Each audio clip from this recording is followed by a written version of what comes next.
So you're seeing this Bed Bath & Beyond actually come down a little bit. This hit the tape a little bit ago that there is a form floating around that RC Ventures is going to sell 9.5 million shares. You know, whether this is accurate or not accurate, to me, this is going to be kind of a marathon. I don't think this is a race. So I'm not saying that you can't come down. I'm just saying that this is going to bounce around.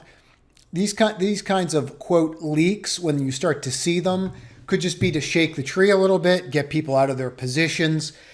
You know, this kind of stuff, when people are stuck and they have to buy stock, meaning the option market makers have to buy stock because of all the out-of-the-money calls people are buying, then you have a real problem. So, you know, as market makers go, there's their negative delta every time you buy a call. They want to be delta neutral. They have to buy stock. Hence, that's why people buy out-of-the-money long-term calls. My thought on this with the people buying calls out to January, which was kind of interesting, reminded me a lot of this.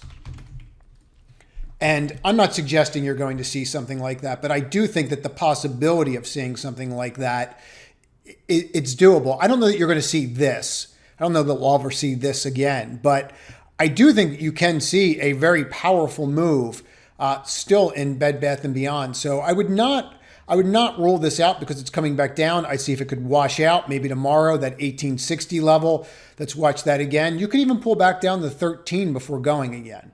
So I would not rule this out because of this news, but I did think it was important to throw that out there so that people are aware of it. So if you like this clip, click on the left to watch another one, or if you want to see the entire video, click on the right.